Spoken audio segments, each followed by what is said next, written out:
안녕하십니까. 맘편하는 원장 김동욱입니다.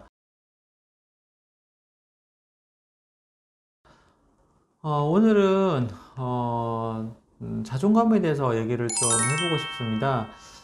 자존감이라는 게 요즘 상당히 많이 나오고 있는 용어고요. 유튜브 동영상 검색을 해봐도 상당히 많이 올라와 있는 것 같습니다. 그리고 정신과 선생님도 뿐만 아니라 심리 관련된 분들도 올린 부분들도 있고 해서 이게 제 생각에 잘해야 본전이지 않을까 하는 생각이 좀 들긴 한데, 그래도 일단은 제 나름대로 생각한 부분을 좀 말씀드려보면 아마 치료를 받는 분이나 마음이 좀 힘든 분들 같은 경우에 좀 도움이 되지 않을까 하는 생각이 좀 듭니다. 그래서 그러니까 제가 그 자존감의 모든 부분에 설명드릴 수 있는 건 아니고요. 그러니까 제가 말씀드릴 수 있는 부분은 정신과적 치료가 자존감의 회복에 어떻게 도움이 되는지에 대해서 생각해 말씀을 드린다고 이해를 좀 해주시면 되겠습니다. 일단 자존감이 뭔지에 대해서 얘기를 좀 해보고요. 그리고 그 자존감을 어떻게 회복하는 데 도움이 되는지 말씀을 좀 드리는 게 나을 것 같습니다. 그래서 생각하기 참 나름인데, 정신과적 영역에서 자존감이 다른 자존감 심리적 의미랑 조금 다른 부분들은 어떤 게 있냐면요. 자존감이라는 게 한 가지 요소만 있는 게 아니라 두 가지 요소가 결합되는 부분이 있다고 이해를 해주시면 좋을 것 같습니다. 그래서 변수가 하나만 있는 게 아니고요. 그 변수가 두 개가 있고 그것들이 어떻게 합쳐지느냐에 따라서 자존감이 결정된다고 보시면 됩니다. 처음에 누구나 태어나자마자 자기가 원하는 대로 움직이려고 하는 부분들이 있고요. 그리고 또 한편으로는 그 사회생활을 하면서 다른 사람들이 나를 어떻게 보느냐 하는 그 부분들이 있습니다. 그래서 그 두 부분들이 적당히 합쳐져서 어떤 조합을 이루어졌을 때 자존감이라는 것이 탄생하게 됩니다.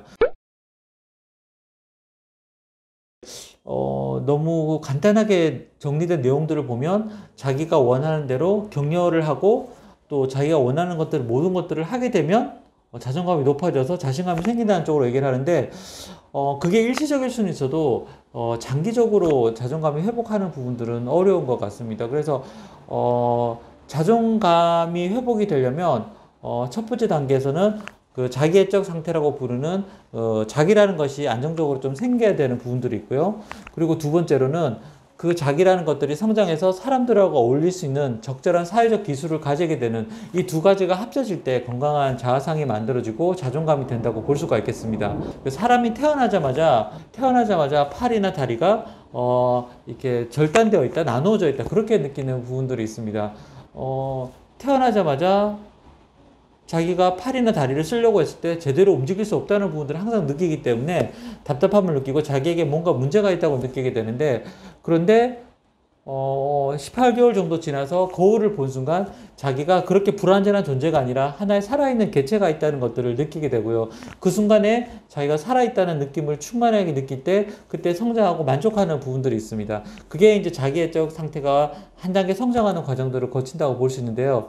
근데 이 과정이 사실은 거울뿐만 아니라 가장 첫 번째 만나는 거울이 자기의 엄마가 되게 됩니다. 그래서 엄마 눈에 비춰진 자기 모습을 보면서 자기에게 적절하게 반응해주는 모습을 보고 그 모습을 볼 때 내가 살아있다는 부분들을 느끼게 되고 아이는 만족감을 느끼게 되고 내가 괜찮은 사람이라는 걸 느끼게 됩니다. 그것이 자존감이 건강하게 자라는 첫 번째 단계가 되고요. 그리고 두 번째 단계는 그 아이가 자라서 말이라는 것을 배우게 됩니다.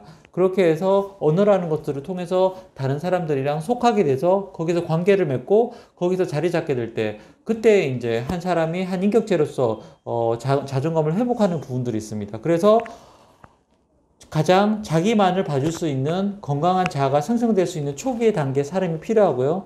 또 한편으로는 다른 사람들과 여러 사람들과 지낼 수 있는, 그리고 또 성공적인 어떤 사회적인 경험들을 해줄 수 있는 그 부분들이 두 가지가 결합이 되는 게 필요합니다. 그래서 예를 들면 우울증으로 오신 분들이 오셨을 때 자존감이 떨어졌다고 말씀하시는 부분들인데, 이게 보면 두 가지가 다 해당이 됩니다. 우울감이 생기게 되면 자기 모습이 깨어져 있고 실패하고 있고 그리고 모든 것이 실패해졌다고 느끼는 부분들이 있습니다. 그 부분들은 우울감이나 기분 저하 때문에 그런 것들이 아니라 우울증이 발생하게 되면 인지적인 부분까지 손상을 받기 때문에 자기 자신이 조각나 있다고 나뉘어져 있다고 느끼게 됩니다. 근데 그렇게 했을 때 그 부분들을 회복할 수 있는 가장 좋은 방법이 자기 증상에 대해서 이해하고 있는 사람이 정신과 의사이기 때문에 그 부분 얘기를 하고 자기의 고통에 대해서 이해를 받을 때 그 아까 말씀드려도 좀 거울상에 비춰진 자기 모습을 이해받는 것처럼 자기의 손상받은 부분도 합쳐질 수 있고 또 회복될 수 있다는 가능성을 의사와의 관계를 통해서 배우는 부분들이 첫 번째 그 기능의 회복이 되는 거고요. 그리고 두 번째 자존감의 회복은 약물 치료를 통해서 그 자기가 사회적 존재로서 일을 할 수 있는 부분들이 회복되는 부분들을 있습니다. 그래서 예를 들면 저희 병원에 오신 분 중에 40대 중반의 여자분이신데 학교 선생님인 분이 있습니다. 그런데 이제 그 학교에서 어떤 문제가 있는데 해결되지 못하는 것들 때문에 너무 불안해서 죽고 싶다는 생각들 때문에 오셨는데 처음에 오셔서 자기가 아무런 능력이 없고 문제가 있는 사람이라는 생각 때문에 많이 힘들어 하셨습니다. 그래서 면담을 통해서 어렸을 때 부모님과의 관계에 어려움을 이해를 받게 되면서 그 부분이 확연히 회복되는 부분들을 볼 수 있었고요. 그리고 또 약물 치료를 통해서 불안과 우울과 수면 장애가 개선이 되고 그 다음 단계 사회적 관계에서 자기가 교사로서 할 수 있는 일이 뭔지 명확하게 이해를 하게 되면서 한 단계 더 나은 삶을 사는 모습을 볼 수가 있었습니다. 그래서 제가 볼 때는 자존감이 회복된다는 것이 또 피상적으로 자신감이 가지고 어떤 일시적으로 내가 무언가를 노력하면 한 단계로 변화될 수 있는 어떤 그런 환상적인 개념이라기보다는 다른 사람과의 관계를 통해서 또 치료를 통해서 꾸준히 성장하고 노력했을 때 얻어지는 만족감과 또 성취감 또 성장한다는 그런 느낌들이 하나의 자존감을 구성하는 요소가 되지 않을까 하는 생각을 하게 됩니다. 사실은 이런 부분들은 다른 정신과적 치료와도 다 연결이 되어 있고요. 특히나 조현병 같은 경우에는 특히가 치료 힘든 부분 중에 하나가 의외로 깨어진 자기 모습에 대해서 회복되는 부분들은 가능한데 사회적 관계에서 그 능력을 내가 살아있다는 느낌을 가진다는 부분들에 있어서 좀 어려운 부분들이 사실은 있는 것 같습니다.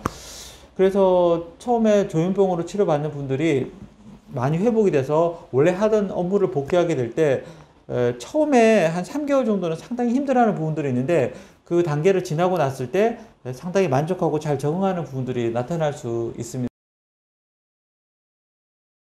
정신과 치료가 자존감의 회복에 도움이 된다고 했는데 사실은 어떤 극단적인 경우를 가게 되면 치료자에게 너무 의존하게 되지 않을까 해서 불안감을 느끼시는 부분들이 있는 것 같습니다. 그래서 처음에 치료를 받다 보면 뭔가 좋아지고 만족하는 부분들이 있게 되면 치료자가 모든 것들을 해주지 않을까 하는 그런 느낌들 또 그 사람한테 모든 걸 맡겨버리고 싶다는 그런 느낌들 때문에 회복이 늦어지거나 오히려 다른 방향으로 가게 되는 부분들도 있고요. 또 한편으로는 그 부분이 두렵기 때문에 정신과 치료 자체나 상담을 피하시는 분들도 많이 있습니다. 그래서 내가 내 문제를 해결하지 않으면 그 사람에게 전적으로 의지하기 때문에 오히려 자존감이 떨어지지 않느냐고 말씀하시는 분들이 상당히 많이 저희 병원에 오셨습니다. 그래서 제 생각에는 어떤 치료자가 또 어떤 치료가 자존감을 회복시키는지 그 부분을 이해하는 과정이 필요할 것 같습니다. 그리고 좋은 치료자는 성장을 도와주는 역할을 하게 되는 것 같습니다.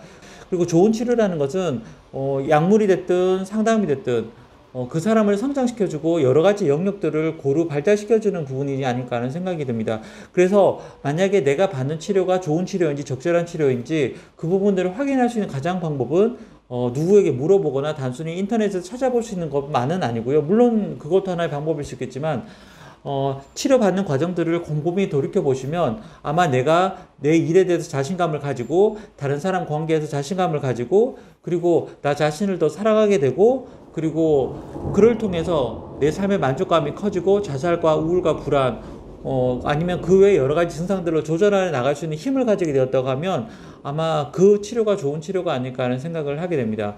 그래서 아마 그런 과정을 통해서 내가 그런 과정을 발박하고 있다 그러면 나와 치료자의 관계가 건강하고 나도 건강한 자존감을 회복되고 있다고 보시면 될 것 같고요.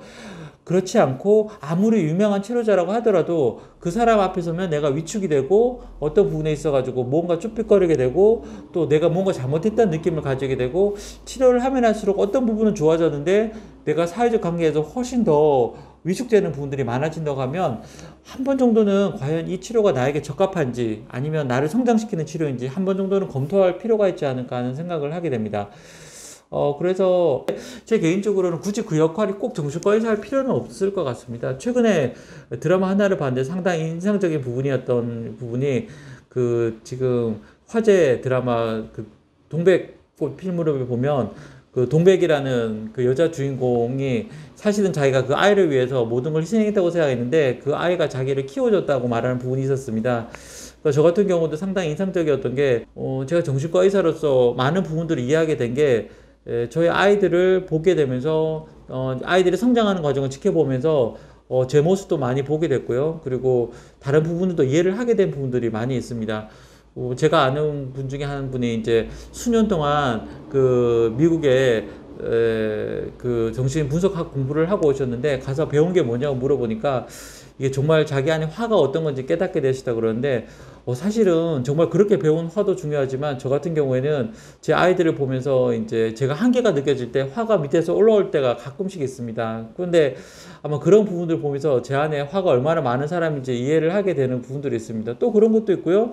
또 아이들을 보면서 자라는 과정을 보면서 제 부족했던 부분도 발견할 수 있게 되고 또 아이와의 감정 교류를 통해서 오히려 제 안에 가장 미숙했던 부분들을 발견하게 됩니다. 그래서 저한테는 그 아이들의 성장 과정을 키우는 부분들이 저의 자존감을 높이고 성장하게 도와주는 과정이었다고 생각이 됩니다. 그래서 아마 치료자라는 관계가 굳이 정신과나 심리사적인 그런 관계를 떠나서 주변에 가장 중요한 사람들과 부인이 될 수도 있고요, 아이가 될 수도 있고, 또 모든 관계가 될 수 있을 것 같습니다. 지속적이고 안정적인 관계를 가진다 그러면 자존감을 회복할 수 있는 하나의 중요한 방법이지 않을까 하는 생각을 하게 됩니다. 그럼에도 불구하고 만약에 해결되지 않는 부분이 있다면 정신과 전문의를 찾아오시는 것도 충분히 도움이 되지 않을까 하는 생각을 하게 됩니다. 그래서 오늘 자존감에 대해서 얘기를 해봤는데요. 너무 방대해서 제가 모든 부분을 다 건드리지 못했습니다. 그래서 혹시나 추후에 아마 이 부분들에 대해서는 부족한 부분들은 추가적으로 동영상을 찍어 올릴 테니까요. 한번 보시고 피드백 주시면 제가 보충해 보도록 하겠습니다. 정말 날씨가 많이 추워지고 있는데 감기 조심하시고요. 다음에 또 뵙도록 하겠습니다. 좋아요와 구독을 꼭 눌러주세요. 감사합니다.